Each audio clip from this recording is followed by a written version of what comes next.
Assalamualaikum warahmatullahi wabarakatuh. Alhamdulillah wassalatu wassalamu ala Rasulillah wa ala alihi wa ashabihi wa man tabi'ahum bi ihsanin ila yaumiddin, amma ba'du. Alhamdulillah, ma'asyiral ikhwa wal akhwat fid din rahimakumullah. Kita bersyukur kepada Allah Subhanahu wa taala atas semua limpahan nikmat dan karunia-Nya. Alhamdulillah. Di kesempatan kali ini kita lanjutkan kembali pembahasan kitab yang sangat bermanfaat, Al-Bidayah wan Nihayah, buah karya dari Al-Imam Abul Fida Ibnu Katsir rahimahullahu ta'ala. Sekarang kita sampai di halaqah Al-Khamisatu wa Thalathun, yang ke-35, ya, sesi rekaman audio yang ke-35. Lanjutan dari kisah-kisah yang berhubungan dengan nabi-nabi dari kalangan Bani Israel alaihimussalatu wassalam. Di sini diberi judul oleh Imam Ibnu Katsir rahimahullah taala, Jama'atun min anbiya'i Bani Israel ba'da Daud wa Sulaiman alaihimussalatu wassalam wa qabla Zakaria wa Yahya alaihimussalam. Ya, beberapa nabi Bani Israel setelah wafatnya Daud dan Sulaiman alaihimussalatu wassalam, dan sebelum Zakaria, Nabi Zakaria dan Yahya alaihimussalatu wassalam. Ya. Di antaranya nabi yang disebut di sini adalah nabi yang bernama faminhum Sya'ya ibnu Umsiyah. Ini juga disebutkan dinukilkan keterangan dari sebagian para ulama, ya, bahwa dia adalah seorang nabi dari kalangan Bani Israel yang ketika dia diutus, di zamannya ada seorang raja yang bernama Hizkia, raja yang menguasai Bani Israel, memimpin Bani Israel di negeri Baitul Maqdis, yang mana raja ini adalah raja yang baik. Dia taat dan menuruti perintah dari Nabi Sya'ya ini. Ketika dia memerintahkan kepada hal-hal yang baik berhubungan dengan kemaslahatan, maka raja ini mengikuti perintah Nabi tersebut. Yang mana ketika itu perbuatan-perbuatan besar yang terjadi di Bani Israel sangat banyak, ya. Kemudian disebutkan satu saat raja ini sakit dan ada luka besar di kakinya, yang kemudian saat itu seorang raja yang dari negeri Babil yang ada di Irak, ya, yang bernama Sanharib, ya, Sanharib punya rencana untuk menyerang Baitul Maqdis, dan dia telah membawa pasukannya seperti diterangkan oleh Imam Muhammad ibnu Ishaq. Dia membawa 600.000 bendera, ya, membawa pasukan yang sangat banyak dengan situmi'ati alf rayah, 600.000 bendera, ya, bisa dibayangkan bagaimana jumlah pasukannya. Maka itu menjadikan Bani Israel jelas ketakutan sangat, ya. Akhirnya mereka melaporkan kepada raja tersebut, Raja Hizkia ini. Kemudian datanglah raja ini menghadap kepada Nabi Sya'ya, dan dia bertanya, bagaimana yang Allah Subhanahu wa taala wahyukan kepadamu tentang raja dari Babil ini, Sanharib ini, yang akan menyerang kita dengan bala tentaranya yang banyak. Ketika itu belum diwahyukan kepada Nabi yang mulia ini alaihi salatu wassalam dari Allah Subhanahu wa taala. Setelah itu kemudian beberapa hari barulah turun wahyu. Dalam wahyu itu ada perintah dari Allah Subhanahu wa taala kepada raja ini untuk segera mewasiatkan dan mencari pengganti kerajaannya karena telah dekat ajalnya. Ketika mendapatkan berita ini, dia adalah seorang raja yang soleh. Apa yang dilakukannya? Dia langsung menghadapkan diri ke arah kiblat, melaksanakan sholat, bertasbih, berdoa kepada Allah Subhanahu wa taala, menangis, memohon kepada Allah, ya, tunduk dengan hati yang ikhlas dan menghadapkan diri kepada Allah.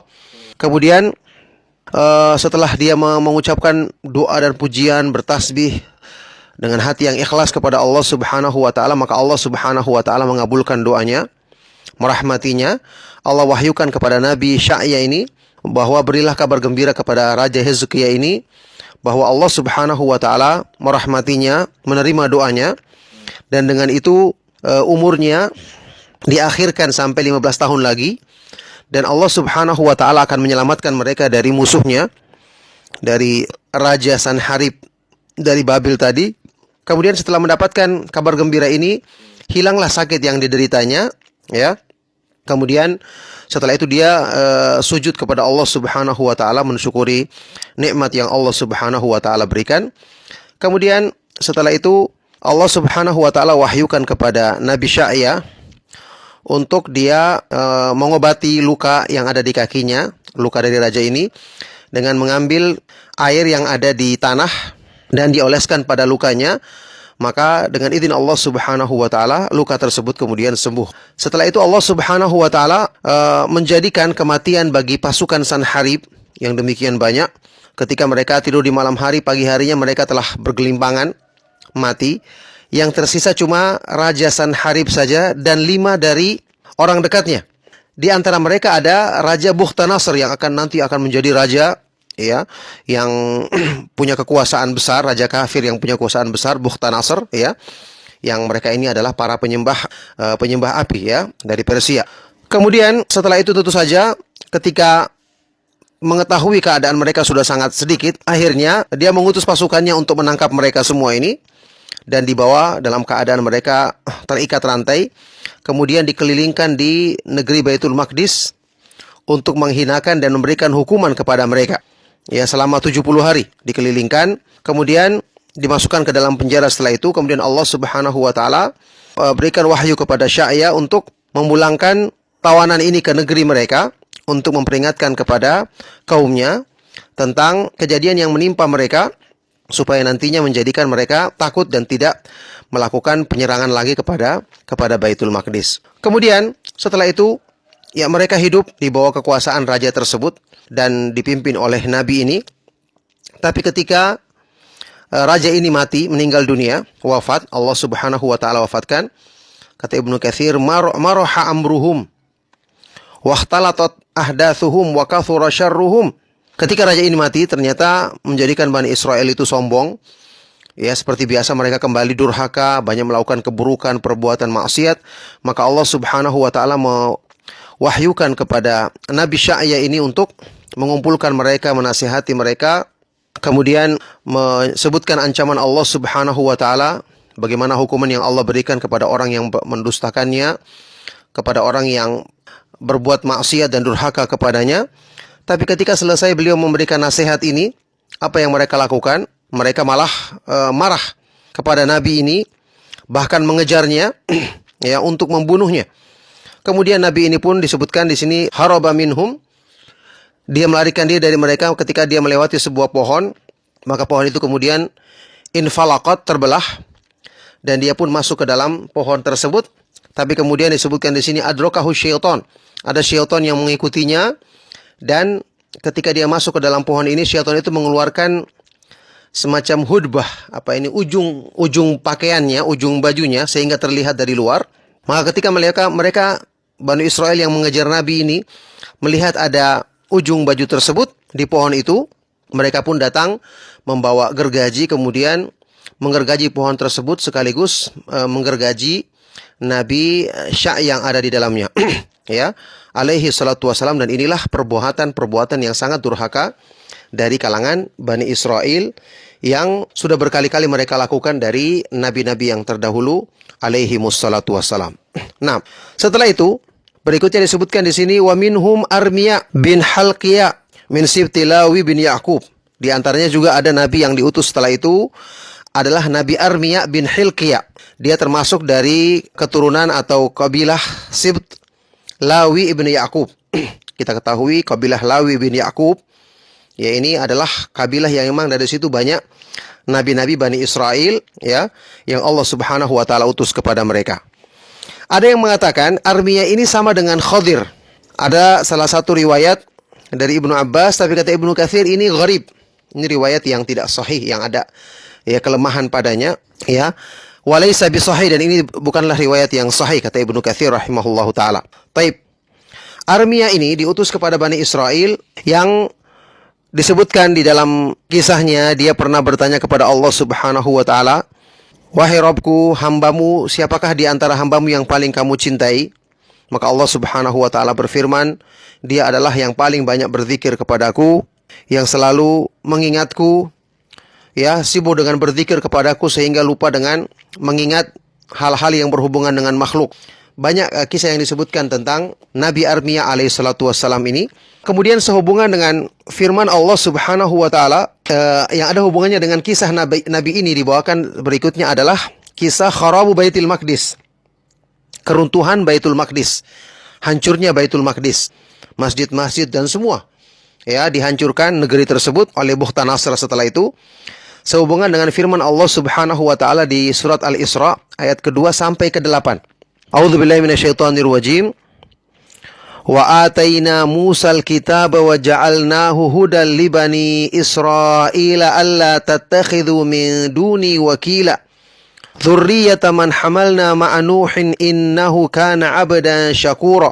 Wa qadayna ila bani Israila fil kitabi latufsidunna fil ardi marrataini wa la ta'lunna 'uluwan kabira.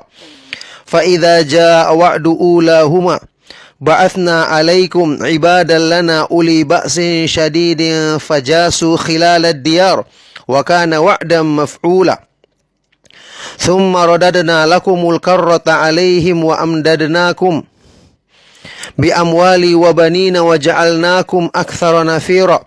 In ahsantum ahsantum li anfusikum wa in asa'tum falaha. Fa idza jaa wa'dul akhirati liyasu'a wujuhakum wa liyadkhulul masjida kama dakhaluhu awwala marrati wa liyatabbiru ma 'alau tatbira. Asa rabbukum ay yarhamakum wa in 'udtum 'udna wa ja'alna jahannama lil kafirina hasira. Dan kami berikan kepada Nabi Musa kitab Taurat dan kami jadikan itu sebagai petunjuk bagi Bani Israel. Hendaknya kalian tidak menjadikan pelindung selainku, selain Allah Subhanahu wa taala. Yang mereka ini, Bani Israel ini adalah keturunan dari orang-orang yang kami bawa bersama Nuh di kapal di bahterahnya. Sesungguhnya Nabi Nuh alaihi salatu wasalam adalah hamba yang selalu bersyukur. Kami telah menetapkan bagi Bani Israel ya di dalam kitab bahwa kalian akan melakukan kerusakan di muka bumi 2 kali dan kalian akan menyombongkan diri dengan kesombongan yang besar.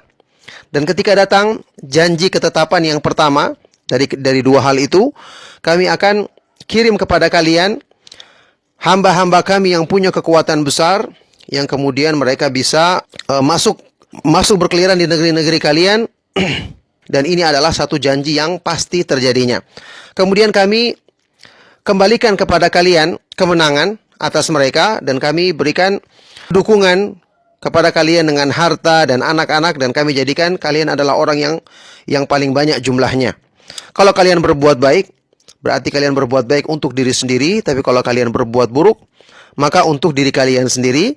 Kemudian jika datang janji yang kedua, yang terakhir, untuk memperburuk wajah-wajah kalian, maka musuh-musuh itu akan masuk ke dalam masjid sebagaimana mereka masuk pertama kali dan merusak apa saja, menghancurkan dengan sehancur-hancurnya. Semoga Allah Subhanahu wa taala akan merahmati kalian. Nah, tapi kalau kalian kembali berbuat buruk, maka kami pun akan kembali dengan azab dan kami jadikan neraka jahanam adalah tempat penjara bagi orang-orang kafir. Inilah ayat yang menyebutkan tentang hukuman yang Allah Subhanahu wa taala berikan kepada Bani Israel ketika mereka durhaka. Disebutkan di sini nukilan dari Wahab ibnu Munabbih bahwa Allah Subhanahu wa taala mewahyukan kepada seorang nabi dari kalangan Bani Israel, yaitu Armiya bin Hilqiyah alaihi salatu wassalam. Ketika itu perbuatan maksiat yang dilakukan oleh Bani Israel itu demikian banyak, ya, kesombongan dan kerusakan-kerusakan yang mereka lakukan. Maka Allah Subhanahu wa taala wahyukan kepada nabi ini untuk menyampaikan kepada Bani Israel ketika banyak kejadian-kejadian dan perbuatan maksiat yang mereka lakukan, ya, bagaimana Allah Subhanahu wa taala menyampaikan kepada mereka untuk meninggalkan perbuatan maksiat tersebut, menyebutkan ancaman Allah Subhanahu wa taala ketika mereka melakukan perbuatan-perbuatan maksiat tersebut. Di antaranya juga bahkan mereka membunuh para nabi alaihi wassalatu wassalam, yang jelas ini merupakan maksiat yang sangat besar, mendatangkan kedurhakaan Allah Subhanahu wa taala.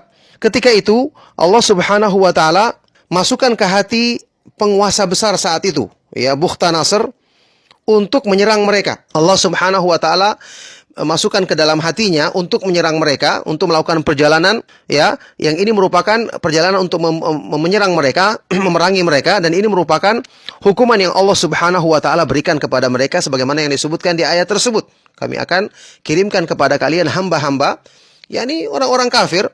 Allah Subhanahu wa taala jadikan sebagai sebab untuk menghukum, memberikan azab kepada Bani Israel. Ketika itu Allah Subhanahu wa taala wahyukan kepada Armiya, inni muhliku bani Israel wa muntakimun minhum fakum ala sakhrati Baitil Maqdis ya'tika amri wa wahyi. Allah Subhanahu wa taala berfirman kepada Armia, sesungguhnya saya akan mengazab Bani Israel dan membinasakan mereka. Maka berdirilah kamu di sebuah batu besar di Baitul Maqdis, ya. Maka akan datang perintah dan wahyuku kepadamu. Kemudian disitulah Armia merobek bajunya, kemudian dia menjadikan debu di atas kepalanya dan dia sujud kepada Allah Subhanahu wa taala, dan dia berkata kepada Allah Subhanahu wa taala, ya Rabbi wadidtu ummi lam talidni, wahai Rabbku, saya menginginkan saat ini belum terlahir di dunia ini, belum dilahirkan oleh ibuku di dunia ini, karena engkau menjadikan aku Nabi Bani Israel yang terakhir, yang kemudian menjadikan kehancuran Baitul Maqdis dan kebinasaan Bani Israel karenaku, dengan keberadaanku. Kenapa engkau jadikan saya sebagai nabi yang terakhir dari Bani Israel, yang di situ kehancuran Baitul Maqdis dan kebinasaan Bani Israel? Tentu dia tidak mau yang seperti itu keadaannya. Maka Allah Subhanahu wa taala berfirman kepadanya, angkatlah kepalamu. Kemudian dia menangis, ya. Maka dia bertanya, wahai Rabbku, siapakah kaum manakah yang engkau jadikan untuk membinasakan Bani Israel? Maka Allah berfirman, abadatun niran. Ya, mereka adalah para penyembah api, ya, dari Persia, Raja Bukhtanasar, ya, yang mereka tidak takut kepada azabku dan tidak mengharapkan pahalaku. Ya, ini orang-orang kafir yang tidak beriman. Singkatnya, kemudian Armia pun menyampaikan itu kepada Bani Israel. Apa yang terjadi ketika mereka mendengarkan ancaman, mendengarkan azab dari Allah Subhanahu wa taala atas kedurhakaan mereka? Seperti biasa mereka kembali mendustakan nabi yang diutus kepada mereka. Mereka mendustakan Nabi Armia alaihissalatu wassalam, mendustakannya, bahkan menuduhnya. Mereka berkata, kadzabta wa a'dhamta 'ala Allahil firyata. Kamu dusta. Kamu mengadakan dusta yang besar atas nama Allah. Kamu menyangka Allah Subhanahu wa taala akan meninggalkan, membiarkan negeri Baitul Maqdis yang suci ini dikuasai oleh musuh, meninggalkan masjid-masjidnya, tempat ibadah dihancurkan. Ya, orang-orang yang beribadah mentauhidkannya, maka siapa lagi nanti yang akan beribadah kepada Allah Subhanahu wa taala kalau tidak ada lagi tempat-tempat ibadah tersebut? Sungguh kamu telah melakukan kedustaan yang besar atas nama Allah Subhanahu wa taala, dan wa'taraka al-junun, dan mungkin sekarang kamu sudah menjadi orang gila. Itu yang mereka lakukan. Akhirnya mereka menangkap Nabi yang mulia ini, mengikatnya dan menjarakannya. Ketika itulah Allah Subhanahu wa taala, ya, menjadikan mereka diserang oleh Bukhtanasar, ya, dengan membawa pasukan perang yang banyak, kemudian mengepung mereka. Itu yang disebutkan di dalam Al-Quran, fajasu khilalad diyar, mereka bisa masuk berkeliaran di negeri-negeri kalian. Ketika mereka dikepung dalam waktu yang lama, akhirnya mereka pun mau mengikuti keputusan dari raja yang mengepung mereka, raja musuh ini. Ya, akhirnya mereka membuka rumah-rumah mereka, membuka tempat-tempat tinggal mereka. Ketika itulah musuh masuk, bisa berkeliaran seperti yang disebutkan di ayat ini. Fajasu khilalad diyar, mereka bisa berkeliaran di kampung-kampung kalian. Kemudian karena mereka sudah kalah, Bukhtanasar memberikan hukum kepada mereka dengan hukum jahiliyah, dengan hukum yang kejam, ya. Sepertiga Bani Israel dibunuh, kemudian sepertiga lagi ditawan. Yang ditinggalkan hanya orang-orang yang sudah tua, ya, kakek-kakek dan nenek-nenek yang sudah tua. Kemudian Baitul Maqdis dihancurkan. Setelah itu anak-anak laki-laki, anak-anak kecil kemudian ditawan, dan yang perempuan disuruh berdiri di pasar-pasar dalam keadaan tidak memakai penutup aurat, dalam keadaan terbuka kerudung-kerudung mereka, wajah-wajah mereka. Kemudian dihancurkan benteng-benteng mereka, dihancurkan masjid-masjid tempat ibadah yang ada di situ, bahkan kitab Taurat yang ada pada diri mereka dibakar. Ya, ini yang dilakukan oleh Raja Bukhtanasar tersebut, ya, kepada Bani Israel ketika itu. Inilah yang disebut sebagai kehancuran Baitul Maqdis. Setelah itu, ketika Bukhtanasar mendapatkan berita bahwa mereka telah diingatkan tentang hukuman ini oleh nabi mereka, maka dia bertanya, di mana nabi mereka itu? Ternyata ditunjukkan bahwa nabi itu, Nabi Armia, di penjara. Maka datanglah Bukhtanasar berbicara kepada Nabi Armia alaihissalatu wassalam. Dia bertanya, apakah kamu benar telah memberitahukan kepada mereka bahwa Allah Subhanahu wa taala akan mengadab mereka dengan kedatangan kami yang akan menghancurkan negeri mereka, kemudian mereka mendustakanmu, maka kata Armia, betul, aku telah menyampaikan hal itu kepada mereka. Ya, maka dia bertanya, dari mana kamu mengetahui ini? Maka Armia mengatakan, dengan wahyu yang Allah Subhanahu wa Ta'ala berikan kepadaku, tapi mereka mendustakannya. Kemudian ketika itulah Bukhtanasr mengatakan, bi'sal qaumun kadzabu nabiyahum wa kadzabu risalata rabbihim.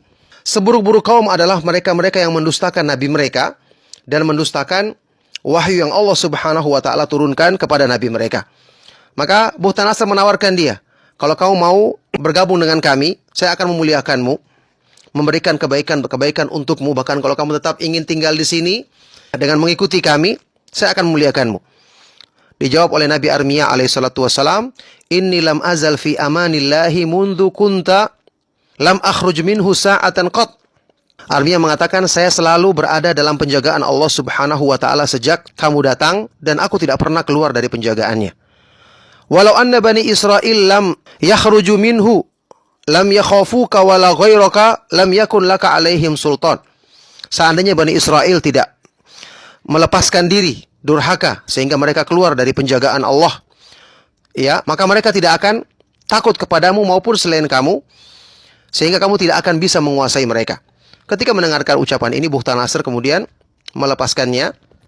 Ya, tentu dia pun juga berbicara dengan seorang nabi yang terlihat tanda-tanda kenabiannya menjadikan dia segan, akhirnya melepaskannya. Setelah itu Armia pun tinggal di tempat tersebut, dan dia meninggalkan Bukhtanasr, membiarkannya dan membebaskannya. Nah, ini juga kisah yang disebutkan tentang keadaan dari Bani Israel. Setelah itu, ya, disebutkan di sini bahwasanya setelah itu setelah tersisa tinggal beberapa orang yang lemah dari kalangan Bani Israel, kemudian datang kepada Armia meminta agar dia berdoa kepada Allah Subhanahu wa Ta'ala menerima tobat mereka. Ya, mereka bertobat dan meminta kepada Nabi ini untuk berdoa kepada Allah menerima pengampunan mereka, memberikan tobat kepada mereka. Maka Armia pun berdoa kepada Allah Subhanahu wa Ta'ala, dan Allah Subhanahu wa Ta'ala mewahyukan bahwa kalau mereka benar-benar jujur dalam bertobat, hendaknya mereka mau tinggal bersamamu di negeri ini, negeri Baitul Maqdis. Ketika Armia menyampaikan kepada mereka, apa yang mereka katakan? Kaifa nuqimu bihadhil baldati wa qad kharubat wa ghadiballahu ala ahliha. Bagaimana kita akan bisa tinggal di negeri yang sudah hancur ini, yang telah dimurkai oleh Allah Subhanahu wa Ta'ala? Rupanya ini alasan mereka untuk menolak hal tersebut. Akhirnya mereka pun meninggalkan Baitul Maqdis, dan dengan sebab itulah terpisah-pisah tempat tinggal Bani Israel. Ya, ada yang tinggal di Hijaz, ada sebagian yang tinggal di Yathrib atau Madinah, ada yang tinggal di Wadil Qura, ada juga yang tinggal di Mesir. Ya, yang ini menjadikan kemudian urusan mereka terpisah-pisah. Ya, dan ketika itu juga berhubungan dengan masalah ini adalah kisah yang dibawakan sehubungan dengan nabi selanjutnya yang diutus kepada mereka, yaitu Nabi Daniel.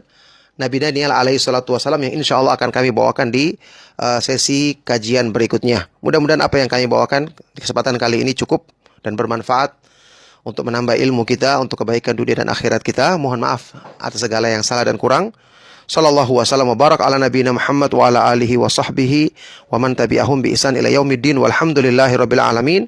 Subhanakallahumma wa bihamdika asyhadu an la ilaha illa anta astaghfiruka wa atubu ilaik. Wassalamu alaikum warahmatullahi wabarakatuh.